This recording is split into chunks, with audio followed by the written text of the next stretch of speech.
everybody, welcome to a pickups video. I have some things to show you what I have acquired, and also a package from Spritesnbytes. We did a sort of a trade. I bought something off of his wish list and he sent me a box full of goodies, but I'll get to that last. I'll save the best till last. First, some pickups. Went to car boot sale, this is a couple of weeks ago now. It's quite not too much there, but I got a couple of things. First one I got is Soul Blade on the PS1. Of course, the original, the first Soulcalibur game, Soul Blade, very fun game. It looks great as well, considering it's running on PlayStation 1. Gorgeous graphics, very fun game, and fairly innovative in the one-on-one fighter genre, as it introduced weapons into the fray, and that is quite a cool game. So I enjoy playing that. Next one, not a massive fan of this series, but it was very cheap, and I thought I may as well get it. I think it's about £1 or something. Medal of Honor, just Medal of Honor. That's it, limited edition apparently. This might be interesting from a political point of view. I'll be interested to see how they portray the missions in Afghanistan. It says, battle your way through Afghanistan using the overwhelming force of a large mobilised military and the surgical precision of Tier 1 operations. Well, surgical precision is not really a turn of phrase you could apply to the US and UK's dealings in the Middle East. Surgery is normally something used to help people, isn't it? Yes, exactly right, yeah, good point. And precise, not really, considering there were over 100,000 civilians recorded as killed, so that's not very surgically precise, is it? But I'd be interested to see how that is portrayed, and first-person shooters are fun. So, and there's Nitro, always getting in the action whenever a video's been filmed. You can't play them, you have no opposable thumbs. You have no opposable thumbs, I do apologise. Right, moving on, okay. This was a present for my better half, who is holding the camera right now. It's Virtue's Last Reward on the PS Vita. I didn't know anything about it at all when I saw it in the shop. I just saw that it sounded interesting on the back, because it says, solve the puzzles and uncover the mysteries as you discover your own morality.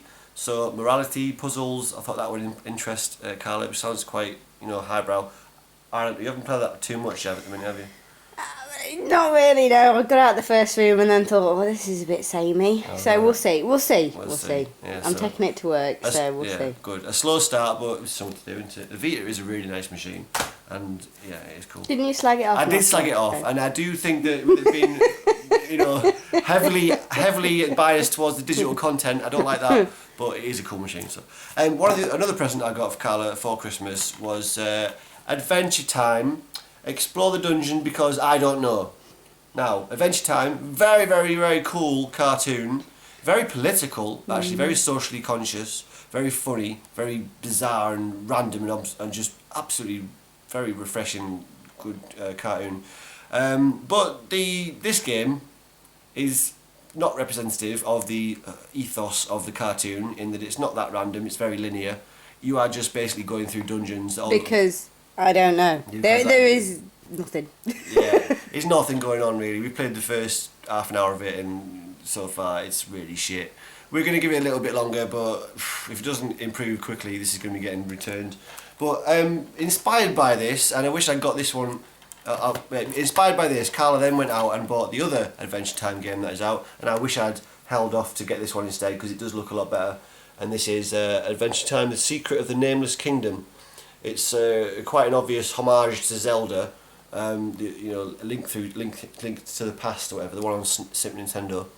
Yeah, it does look a lot better. So this one seems fairly decent. We'll give this a shot. But again, Adventure Time, if you haven't watched it yet, really, really cool cartoon. So you should get it. What's that? Yes, on Netflix. Yes, very, very cool. Right, eBay. Some eBay things. First of all, a game that I didn't need to get because I already owned it, and I kind of bought this in error. The Suffering Ties That Bind. I already had this. I was trying to get the first one. This is the sequel. I got it for £2 delivered, which is a good price for this game, but I didn't need it. I already had it, so a bit of an error there, but it'll be good trade fodder. Suffering Ties That Bind. 9 out of 10 by Big Game Xbox Magazine. 9 out of 10. Supposed to be quite an atmospheric kind of Resident Evil style game. So yeah, this game is called Counter-Terrorist Special Forces. Generic sort of third-person shooter, Splinter Cell type clone. Didn't know anything about it at all. Just saw it and thought, I hadn't seen the front cover before ever, so I had this misguided conception it might be uncommon. And of course, after having bought it, then saw it popping up everywhere, so I don't think it's uncommon at all. But I've got it nonetheless, and yeah, I like Splinter Cell, so if it's anything like that, should be quite fun. So I got that for £2 as well. Next one is Fahrenheit. Very, very cool game, very atmospheric, good storyline. Yeah, it's quite unique, and it is a fun game. And I got it in the complete with the slip cover. So there's the actual proper cover. I recognise the cover of it now. you normally see it like that, but it came originally with this slip cover. So I think I got that for £4. Let's have a look. What did I get this Fahrenheit for? Yeah, £4 delivered. Not a bad price for that, complete. So happy to have that. And this one, this is quite special. Phantom Dust. This is a US exclusive, but since my original Xbox is soft modded, it's region free, so it will play games from America and Japan. So this is basically like a card based battler, sort of like RPG sort of thing, but yeah, card based, so you collect cards to get new powers and things and then go into battles. It looks really, really cool actually. It's well thought of game, surprised it didn't get a release in Europe, and they're actually planning on making a sequel for this on Xbox One. So you might hear more about this game in the coming months as the sequel gets developed. So Phantom Dust, pretty excited to have that. Right, that is all my pickups. Now I have a package from Spritesnbytes, Gareth. This is a trade that was meant to go down quite a while ago. He sent it out once, it never made it here, and it got returned to him. Luckily he put a return address on because he's a G, and yeah, he's to send it out a second time, so here we go. Let's see what we've got in the box. Nope. Right, okay. First of all, we have a note. It is a note to read. It says, "To Ben, my crinkly digits have compiled together items we agreed on as part of the trade. However, I found other things that I figured you'd like. Also, I threw in a couple of Minecraft goodies for Carla. Ooh. The edible treats are Taiwanese, so enjoy them. The green ones are matcha stones, and as the name suggests, they are rock solid, so be careful not to break some teeth. And the others are hard candy with gold leaf in them. Share them! Love from your admirer." Share them! That means you need to have some, yeah. Love from your admirer. Spritesnbytes. Awesome, dude. Right, let's have a look what we got. Ooh. Right, okay, first the stuff that I knew about. Shenmue II on the original Xbox. I already had this, but he had a complete copy that has the movie DVD in it, which I didn't have in mine, and he knew that, and he's got just some kind of ridiculously awesome memory, so he remembered that I needed this. Shenmue the movie is included in there, along with the actual game, obviously, and that's basically a compilation. I think it's all of the cutscenes from the first game to get you up to speed on the story, because obviously the original game never came out on the Xbox, just the sequel. But that's a very, very cool game. You know I love it. My channel is named after it. Yeah, awesome fun. Shenmue 2 complete. Really cool to have that. Next one, Crash Twinsanity. Never played it. Don't know much about it, but other than it's very well thought of in the series, it's supposed to be regarded as one of the best. So happy to have that, and it's going for a few quid on eBay. This is going up in price a little bit. So Crash Twinsanity, really happy to have that, and it is standard complete. Ooh, OCD satiated. Right, next one is Tales of Vesperia. Really well thought of RPG with live action, real time battling though. But yeah, really cool kind of cell shaded graphics, similar to Eternal Sonata in how it looks, but it's supposed to be a little bit better in terms of gameplay.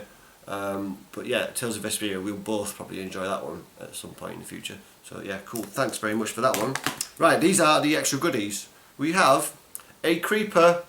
I'm going to say a key ring thing, whatever you call them, but that's huge. Now, Carla has a ridiculously overloaded bunch of keys. It might actually suit your bunch of keys because going on him. It's absolutely mental. Look at the state of that. Anyway, that's a little creeper dude. That's cool. It's quite a medium-sized creeper dude. Actually. Yeah, medium-sized. I tried to make a creeper snowman when it snowed last week, but it's hard to. It was not the right kind of snow. It was hard to pack the snow up high enough. I was going to try and make a huge big stack of snow, and then shave cut the sides off to make it square, and do a little head and Impossible. Couldn't do it. Anyway, creeper. Cheers, mate. Right, this is for Carla. It is a Minecraft beginner's handbook. Fantastic. I will read that. In fact, I picked one of them up in the shop the other day. Not that I picked a redstone one up because Ben keeps saying to me, "You've not played with redstone yet," and I haven't. Is right. That's it. She started saying that she feels like she's done everything there is to do. Well, I'm just building nether portals everywhere now. Getting a little bit boring. Raz says, "Well, you haven't even started with redstone yet. That's half the fucking fun." Once you get cracking with that, it opens up a whole new set of things to do. But what is in the contents? What is in the contents? What have we got in the Minecraft for Beginners book? Let's have a look. We have got a short history of Minecraft, the technical stuff, blah blah blah blah. It tells you about the bits and pieces, stones and tools, food and health, crafting and bed. Oh yeah. Profiles of the enemies. That'd be handy. Your first day, improve your shelter, gardening, farming, breeding animals, armour, exploring, finding your way, minecart systems, interviews with the people that made it, yada yada yada, something to flick through. So yeah, Minecraft beginner's guide. So that's cool. Oh, also, we have a Donkey Kong bag. Banana shopper. You can only put bananas in there yes. to go shopping. It is a bag for bananas. Oh, and the candy, the Taiwanese candy. You've got these weird things. What do they smell like? Oh, they smell like not food, but they smell nice. You've got it on your lips now. You've got powder. And so that not. Yeah. Okay. Interesting. Disinterested. We might give you a verdict on them at some point. And this candy. Which are the ones that will break our teeth? I think probably these. Or probably maybe both. That looks soft. They look almost like the rock that you can get in. There's a rock that's quite chalky. It's called now. Yeah. There you go. Did you just snap one? I snapped one. Yeah. There you go. So it is quite chalky. Okay. Yeah. So that's the stuff. Anyway, that's pickups and package from Spritesnbytes. See you all in the next video. Goodbye.